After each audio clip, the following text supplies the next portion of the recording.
Hi everyone. This short video is going to talk about the difference between an academic or college library and your usual public library. So let's start with the public library. This is the Prince George's County Memorial Library System's homepage. This is the county library system for the same county that the community college services. When we look at the library homepage for a public library, what you're going to notice is that the library is very community-based. The menu up above here has more to do with locations, events, and services, and kids than it does about sources necessarily. Even when we go down to digital sources, you're going to see that they recommend a lot of popular press fiction rather than research-oriented work. And then when you click on Research and Learn, what you'll see is that they have a much smaller amount of research resources. Now, they do have some database resources that you're going to recognize once you get into working with our course. For instance, they have EBSCO right here, but if you look very specifically, it's the Auto Repair Reference Center. So it's research oriented to a more general audience. Or they also have Gale Books and Authors. So there are some digital database resources. They have a lot of encyclopedia resources, which are going to give you like very general overview kind of information. Some full text resources, again, which is EBSCO.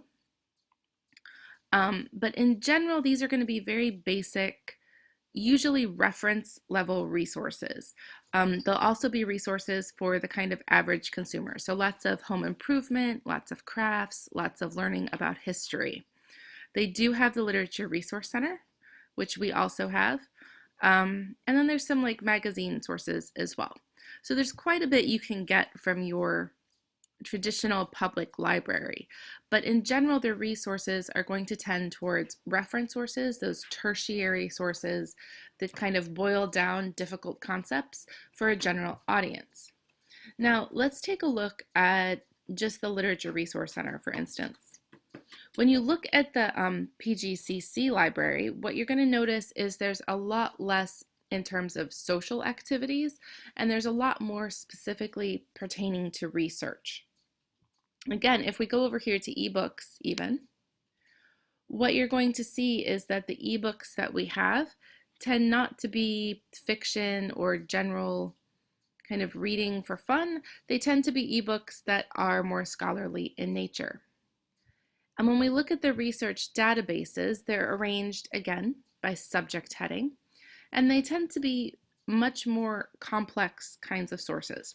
So let's take a look at, for instance, EBSCO that we have. So we have the EBSCOhost academic ebook collection. The PG library has some other EBSCO, but they tend to be much more general. Our research resources also tend to include things that have academic journals and magazines, databases that include ebooks, lots of different newspaper databases. But what you're going to find with our databases is a lot of the databases we have are very discipline specific. So rather than having a general how to fix cars database or a database that gives you information about crafts, what you're going to get is something, for instance, that is specifically to psychology. So in this case, we have 3 or 4 different databases that specifically give you information about psychology. And these tend to be not general for the general public resources, but they tend to be resources specifically for professionals. For instance, this is published by the American Psychological Association and APA Educational Publishing. So what you're going to get on the Pgcc library that you're not going to necessarily get on the public library is more depth, more complexity, and higher levels of specificity in your results. If you have any questions, go ahead and post them online. And then what you'll want to do is move on to the next video about searching and using a specific database.